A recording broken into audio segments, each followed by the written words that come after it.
Hello friends. कैसे हैं आप सब? उम्मीद करती हूँ अच्छे होंगे। आज इस वीडियो में मैं सीबीएसई के हैक लेकर आई हूँ। ये हैक सिर्फ मैथमेटिक बोर्ड एग्जाम्स के लिए ज्यादा यूजफुल है, क्योंकि मैंने देखा है बच्चों में डर है इंटीग्रेशन को लेके, इंटीग्रेशन के क्वेश्चंस को लेके। तो मैं चाहती हूँ हम कुछ टाइप्स ऑफ क्वेश्चन डिस्कस करें, कुछ तरीके डिस्कस करें कि कैसे क्वेश्चन देख के हमारे थॉट प्रोसेस होना चाहिए और हमें स्ट्राइक भी कर जाएगा क्वेश्चन। चलिए तो स्टार्ट करते हैं फर्स्ट क्वेश्चन से, रादर फर्स्ट टाइप्स। तो फर्स्ट टाइप क्या है? बस फर्स्ट टाइप सेज कि जहां भी हमारे पास tan x होगा, हमें उसके साथ secant x ढूंढना है, रादर secant स्क्वायर x ढूंढना। ये दोनों साथ साथ चलते हैं। क्यों? ऐसा क्यों? किसी एक क्वेश्चन की बात करते हैं, उससे ज्यादा क्लैरिटी होगी। एक्सरसाइज 7.2 का क्वेश्चन नंबर 25 उठा रही हूँ। ये क्वेश्चन कहता है 1/cos²x 1 - tan x raise to power 2d। इस क्वेश्चन में मुझे tan दिख रहा है, तो एज ए स्टूडेंट मेरा थॉट प्रोसेस क्या होना चाहिए कि अगर क्वेश्चन में tan है तो I have to find secant square x out. तो secant स्क्वायर x बनाने के लिए हम देख सकते हैं 1/cos² x दिया हुआ है, और हमने फॉर्मूला पहले भी पढ़ा हुआ है, 1/cos² x is equal to secant square x होता है। तो I can rewrite this integral as integration secant square x divided by 1 - tan x raise to power 2d। ऐसा करने से हमारा क्वेश्चन बहुत इजी बन जाएगा। हम tan x को टी लेट कर सकते हैं, और जब हम tan x को टी लेट करेंगे, क्योंकि उसका डेरिवेटिव ही secant स्क्वायर x होता है, इसलिए हम tan x के साथ secant स्क्वायर x ढूंढते हैं, और हम कह सकते हैं ये proper numerator is equals to my dt। So I can write this as equals to integration dt in the numerator divided by 1 - t raised to power 2। आगे इसको इंटीग्रेट करना बहुत आसान है, राइट? सो हमारा फर्स्ट प्रोसेस क्या है कि secant स्क्वायर x और tan x साथ साथ मिलना चाहिए। ऐसे बहुत सारे क्वेश्चन है एनसीईआरटी में, इन्हीं इसी टाइप पे बेस्ड और क्वेश्चंस की बात करते हैं।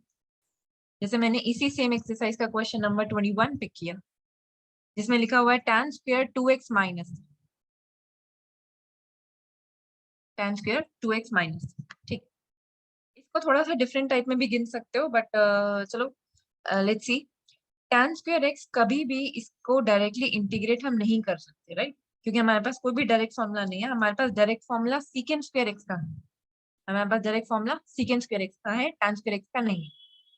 तो कभी भी tan स्क्वायर x देखो, हमेशा इस क्वेश्चन को आइडेंटिटी यूज करते हुए secant x में कन्वर्ट कर दो। इफ यू रिमेम्बर, हमने आइडेंटिटी क्लास 10th में पढ़ रखी है, 1 + tan square x equals to secant square x।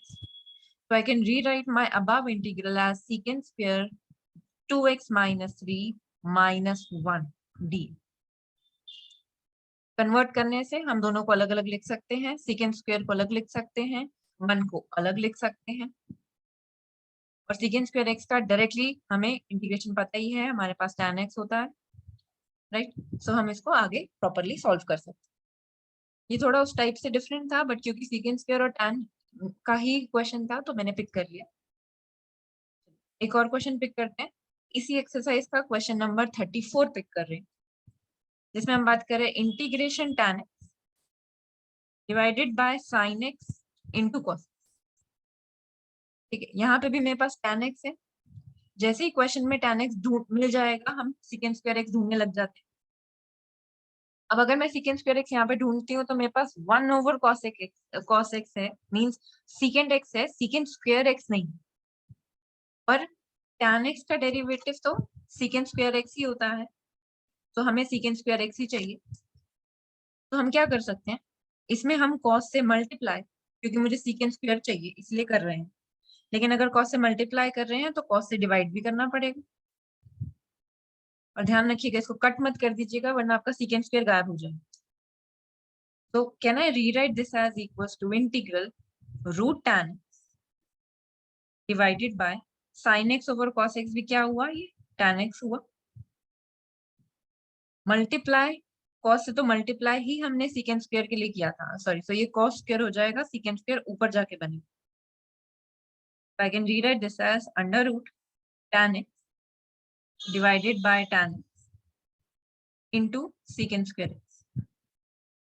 अब हम इसको अगेन रूट को कट कर सकते हैं tan से और टी लेट करके इस क्वेश्चन को वापस से कंटिन्यू कर सकते हैं। तो ये हमारा फर्स्ट टाइप कि हमारे पास जहां पे भी tan होगा हमें सीकेंड स्क्वायर अपने आप ढूंढना है।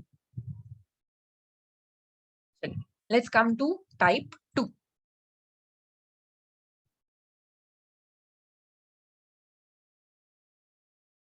टाइप टू कहता है अगर हमारे पास इंटीग्रेशन में एक्सपोनेंशियल आ जैसे e2x minus e minus 2x divided by e2x plus e minus 2। This is my question number 20 of again the same exercise. इसमें क्या है, हमेशा जब भी आपके पास एक्सपोनेंशियल आएगा तब आपके प्लस और माइनस के आगे वाली टर्म भी एक्सपोनेंशियल की होनी चाहिए और बाद वाली टर्म भी एक्सपोनेंशियल की होनी चाहिए। Why this is the case? Because यहाँ पे हम टी लेट करके चलते हैं और अगर मान लो मैंने अपने डिनोमिनेटर को ही टी लेट कर लिया तो मेरा डिनोमिनेटर एक्सपोनेंशियल का डेरिवेटिव यहाँ पे भी एक्सपोनेंशियल की ही टर्म देगा और यहाँ पे भी एक्सपोनेंशियल की ही टर्म देगा डेरिवेट करने के बाद, राइट। सो बेसिकली जब भी मैं एक ऐसे फंक्शन को डेरिवेट कर रही हूँ जिसमें आगे भी एक्सपोनेंशियल की टर्म है प्लस या माइनस के और पीछे भी एक्सपोनेंशियल की टर्म है तो उसके डेरिवेटिव में भी आगे भी टर्म रहेगी पीछे भी टर्म रहेगी। तो एक्सपोनेंशियल का हैक ये है कि हमारे पास डेरिवेटिव में आगे और पीछे दोनों की term in the numerator as well as denominator में होना चाहिए सो दैट हम उसको टी लेट करके आंसर इजी बना सकें। अगर नहीं है से फॉर सपोज जैसे इसी एक्सरसाइज का क्वेश्चन नंबर 19 की बात करते हैं, अगर मेरे पास एक्सपोनेंशियल की टर्म नहीं है तब हम क्या कर सकते हैं, हमें बनानी है एक्सपोनेंशियल को 1 की जगह एक्सपोनेंशियल की टर्म लानी है। So the I think the easiest way out is कि आप कॉमन ले लो। कॉमन लिया आपने, यहाँ पे क्या हो जाएगा 1/e डिवाइडेड बाय नीचे डिनोमिनेटर में भी कॉमन ले लो, ex कॉमन लिया यहाँ क्या हो जाएगा ex plus 1/ex, right. ex तो आपसे कट हो गया और उसको आप रीराइट करके लिख सकते हो ex minus e minus x divided by ex plus e minus x. फिर से वही चीज आ गई, डिनोमिनेटर में भी और न्यूमिनेटर में भी फर्स्ट टर्म भी एक्स की है सेकेंड टर्म भी एक्स की है, यही चीज चाहिए था। फिर से डिनोमिनेटर को टी लेट कर लो, न्यूमिनेटर आ जाएगा। तो ये सेकेंड टाइप है जहां पे भी एक्सपोनेंशियल दिखोगे और अगर आपके पास प्लस माइनस दिया हुआ है तो उस प्लस माइनस के पहले की टर्म और बाद की टर्म एक्सपोनेंशियल में होनी चाहिए। मोस्टली उससे क्वेश्चन सॉल्व हो जाते हैं, अगर नहीं होगी तो हम कॉमन लेके उसको बना सकते। Similarly let's come to one more easy type, ये तो आपने खुद ही रिकॉग्नाइज कर लिया होगा, टाइप 3। टाइप 3 कहता है we have to integrate, whenever we have integration we always have sine and cos. Cos और साइन हमेशा एक साथ साथ होने चाहिए। जैसे मैंने सेम एक्सरसाइज का क्वेश्चन नंबर 31 अगेन किया तो यहाँ पे मैं cos x को टी लेट कर सकती हूँ क्योंकि cos x को टी लेट करते ही उसका derivative minus sine x d x d t, और मेरे पास साइन एक्स डी एक्स तो ऊपर न्यूमिनेटर में दिया ही, तो cos x है और साइन एक्स भी मिल जाए तो आराम से टी लेट करके हो जाएगा।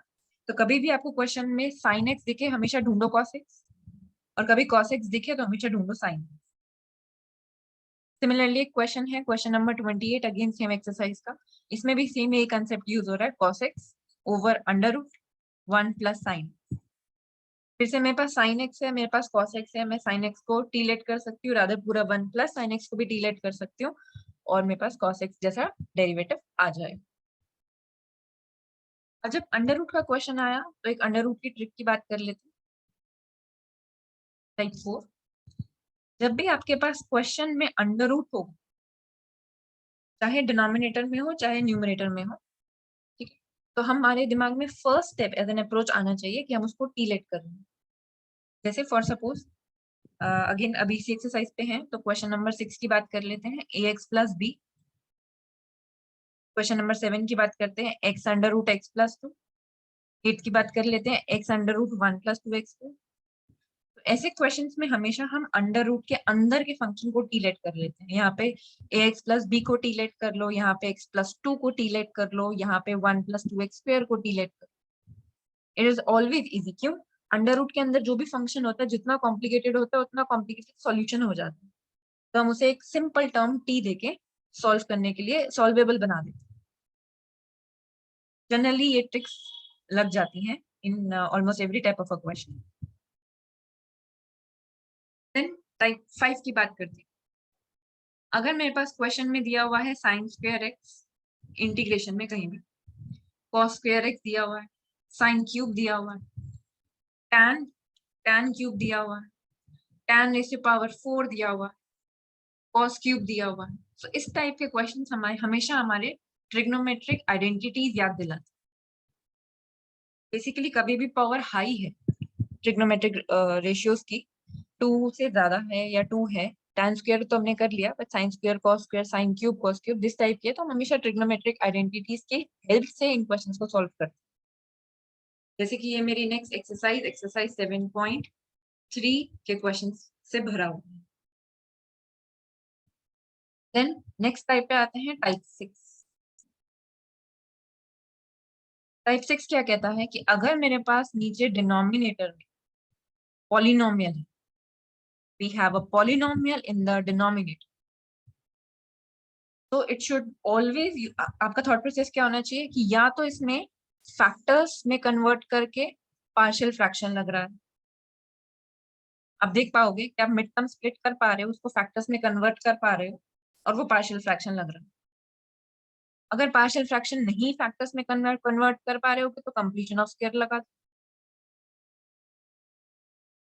दो ही चीजें होती हैं, या तो आप कंप्लीशन ऑफ स्क्वायर लगा दो जिससे आप एक डायरेक्ट फॉर्मूला लगा पाओगे, जो हमने पढ़ा भी है एक्सरसाइज में, राइट, 1/x माइनस ए स्क्वायर टाइप का फॉर्मूला, या तो आप उसको फैक्टर्स में कन्वर्ट कर दो और पार्शियल फ्रैक्शन में बना दो। ये कब का टाइप है? जब विदाउट अंडर रूट होगा, जब हम अंडर रूट की बात नहीं कर रहे हैं, this is without under root, जब नॉर्मल हमें पॉलिनोमियल दिया हुआ है, कोई अंडर रूट नहीं। अगर अंडर रूट होगा तो क्या कर रहे हैं, तो टाइप 7 को देख लेते हैं विद अंडर रूट। तो अगर अंडर रूट है तो अंडर रूट अगेन दो जगह हो सकता है, डिनोमिनेटर में भी हो सकता है, न्यूमरेटर में भी हो सकता है। न्यूमरेटर में होगा तो अभी हमने पढ़ा था टाइप 4 में कि जब भी न्यूमरेटर में अंडर रूट होगा, हमेशा हम अंडर रूट के फंक्शन को टी लेट करके 80-90% केसेस में हम सॉल्व आउट कर लेते हैं। जब डिनोमिनेटर में होगा तो हमने पढ़े हैं फॉर्मूले अंडर रूट के x माइनस ए स्क्वायर, एक्स स्क्वायर माइनस ए स्क्वायर, एक्स स्क्वायर प्लस ए स्क्वायर, ऐसे फॉर्मूलाज हमने डायरेक्ट पढ़े हैं। तो कभी भी डिनोमिनेटर में अंडर रूट फंक्शन देखो, हमेशा याद रखो कि वही फॉर्मूलाज लगेगा। या एक सेकंड बेसिक थॉट होता है कि हमारा शायद सब्स्टिट्यूशन लग जाए। जनरली जब हम क्वेश्चन स्टार्ट करते हैं हम सब्स्टिट्यूशन सोच के चलते हैं, सब्स्टिट्यूशन ट्राई करने के बाद ही आगे बढ़ते हैं, इसलिए मैंने यहाँ पे उसकी बात नहीं करी थी। नेक्स्ट टाइप पे आते हैं।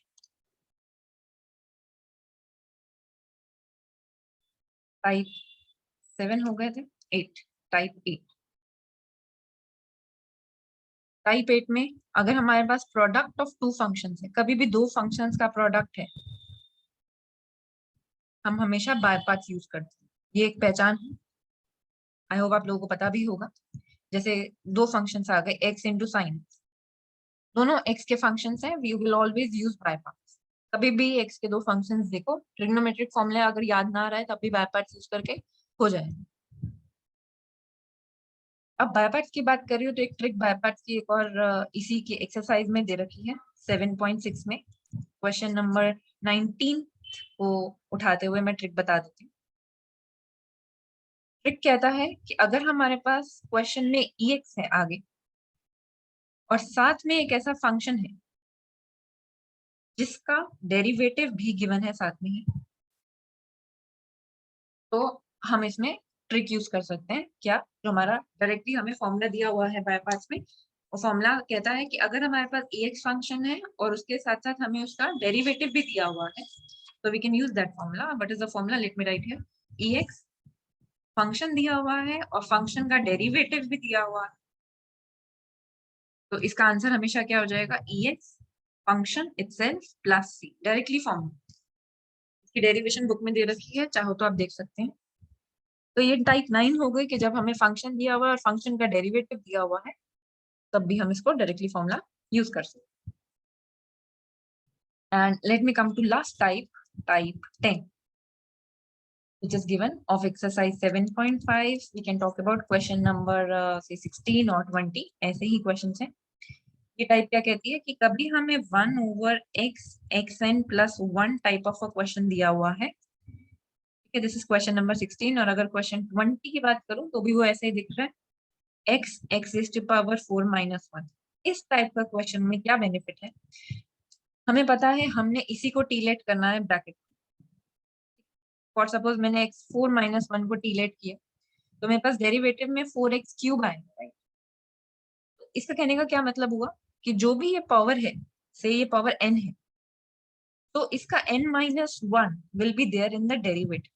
n minus 1 will be there in the derivative. तो जब n minus 1 डेरिवेटिव आ ही रहा है तो हम इसको xn minus 1 से मल्टीप्लाई और डिवाइड भी करते हैं. यही हमारी ट्रिक है कि हम xn minus 1 से डिवाइड और मल्टीप्लाई भी करते हैं, क्योंकि हमारा डेरिवेटिव xn का xn minus 1 देगा. जैसे फॉर सपोज यहाँ पे x4 था तो उसका डेरिवेटिव x क्यूब से मल्टीप्लाई x क्यूब से डिवाइड करना ही था हमें, क्योंकि हमें पता है x4 के डेरिवेटिव में x क्यूब आएगा यार. ठीक है, तो बाकी चीजें, बाकी क्वेश्चन आई थिंक डायरेक्ट हैं, डायरेक्ट फॉर्मूला से हैं. काफी हद तक मैंने कोशिश करी है इंडेफिनिट इंटीग्रेशन कवर करने की. तो ये कुछ टिप्स एंड ट्रिक्स हैं. अगर आप पेपर में देखेंगे, आप क्वेश्चन पढ़ेंगे, तो आई होप आपको यूजफुल रहेगा आपके बोर्ड एग्जाम के लिए. And I wish you all the very best with a good score. I hope इस बार सीबीएसई पेपर इजी दे. Okay, thank you so much.